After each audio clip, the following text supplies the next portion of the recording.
যাও। দেখুন ডায়াবেটিস এটা হচ্ছে আমাদের যখন আমাদের শরীরে যে অর্গানস রয়েছে প্যানক্রিয়াস যখন নর্মালি ফাংশন করতে পারে না তখনই কিন্তু আমরা দেখি আমাদের টাইপ 1 বা টাইপ 2 ডায়াবেটিস হয়ে যায়, মানে ইনসুলিন ডিপেন্ডেন্ট বা নন ইনসুলিন ডিপেন্ডেন্ট এই সমস্যাগুলো আমাদের হয়ে যায়। ডায়াবেটিস সত্যিকারে আমরা পেশেন্টরা এই জিনিসটা বুঝে না যে ডায়াবেটিস যখন হয়েছে তারপর যখন ফিউচারে আপনার কী কন্ডিশন হবে সেটা জানি না, এই জন্য অনেকরাই নেগলিজেন্সির জন্য প্রপার ট্রিটমেন্ট না করার জন্য কিন্তু অনেক পেশেন্ট রয়েছে যারা কমপ্লিকেশন থেকে কিডনি, চোখ, হার্ট বা নার্ভ যে কোনো প্রবলেম থেকে আজকে অনেকটাই সাফার করছে। যারা এই রোগটার সিভিয়ারিটি বুঝে যাবে তারা কিন্তু নিজের লাইফটাকে অনেকটাই চেঞ্জ করে নেবে, তারা কিন্তু ডক্টর কথা অনুযায়ী চলবে, যারা যেভাবে আমরা বলবো সেইভাবে কিন্তু লাইফ লিড করবে, তাতে ওরা খুব তাড়াতাড়ি নিজেকে সুস্থ হতে পারে। আর যখনই অনেক পেশেন্ট রয়েছে যারা বুঝে না তারা আলটিমেটলি এইসব কমপ্লিকেশন থেকে আক্রান্ত হয়ে যায়।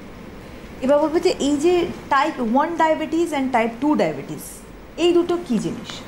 টাইপ 1 অ্যান্ড টাইপ 2 একটা হচ্ছে ইনসুলিন ডিপেন্ডেন্ট, একটা হচ্ছে নন ইনসুলিন ডিপেন্ডেন্ট, মানে প্যানক্রিয়াস যেখানে পুরোপুরি ইনসুলিন সিক্রেট করতে বন্ধ করে দিয়েছে আর কিছুটা যেখানে ইনসুলিন সিক্রেট করছে কিন্তু ততটা সেরকম কাজ হচ্ছে না।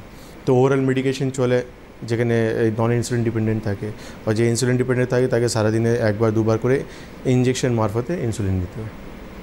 ডায়াবেটিস পেশেন্টদের নর্মালি প্রথমে তো কেউ ডায়াবেটিক পেশেন্ট হয়ে যায় না, তার আগের একটা নিশ্চয়ই স্টেজ থাকে, সেটা কি? প্রি ডায়াবেটিক বলে যে স্টেজগুলো রয়েছে যেটা আয়ুর্বেদে আমাদের প্রমেহ বলা হয়, তারপর 20 প্রকারের প্রমেহ বলা হয়েছে। তারপর যখন এটা ঠিক হয় না তখন আমরা দেখতে পারি একটা সমস্যা মধুমেহ তাকে বলা হয়। তো প্রি ডায়াবেটিক সমস্যাটা এটা আয়ুর্বেদ কিন্তু 5000 বছর আগে বলে চলে গেছে।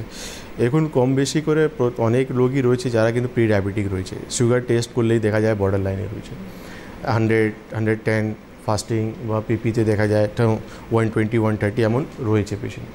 কিন্তু এটাও কিন্তু ইগনোর করলে আলটিমেটলি ডায়াবেটিক দিকে টার্ন করে যায়। তো প্রি ডায়াবেটিক পেশেন্টরা সবসময় অনেক কিছু সিমটমস পায়, যে লেথার্জি ভাব পায়, উইকনেস পায়, যেটা ইউরিনেশনের সমস্যা পায়, রাতেবেলা ঘুমের সমস্যা পায়, বারবার খিদে পাচ্ছে, জল পিপাসা, এইসব জিনিসগুলো পেশেন্ট মানে সাফার করে সিমটমসগুলো দেখতে পারে। কিন্তু আলটিমেটলি কী হয় যে আমরা দেখে নিই না আমার তো রিপোর্ট ঠিকই আছে, এখন আমার না করলেও চলবে। তো আলটিমেটলি এইটা না মানার জন্য কিছুদিন পর সে আস্তে আস্তে ডায়াবেটিক দিকে টার্ন করে যায়।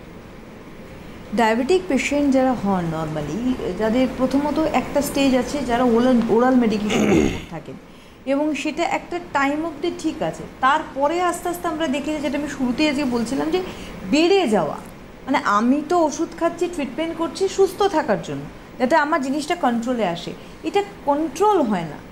দেখুন এখানে আপনাকে মানতে হবে যে আয়ুর্বেদ প্রোটোকল যেটা বলা হয়েছে এটা আপনাকে মেনে চলতে হবে। আপনি ট্যাবলেট দিনে 2 বার খাচ্ছেন, এর মানে জীবনে আপনার কিন্তু সুগার ভালো হবে।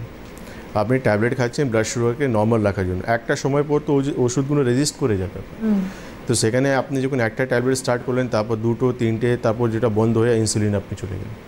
তো আপনাকে 2টো দিকে মেনে চলতে, যেটা আয়ুর্বেদ আমি অনেকবার আমরা বলি যে নিদান পরিবর্জন, মানে যে কারণে জন্য আপনার শরীরে ডায়াবেটিস হচ্ছে সেই কারণগুলো কিন্তু আপনাকে শরীর থেকে মানে খাওয়া দাওয়া থেকে বাদ দিতে হবে, লাইফস্টাইল থেকে আপনাকে বাদ দিতে হবে, তখন গিয়ে কিন্তু আপনি কিছুটা কন্ট্রোল করলেন। এরপর হচ্ছে আপনাকে শোধ অ্যান্ড ডিটক্সিফিকেশন আর মেডিকেশন, তারপর গিয়ে আপনি কিন্তু নিজেকে পুরোপুরি সুস্থ রাখতে পারবেন।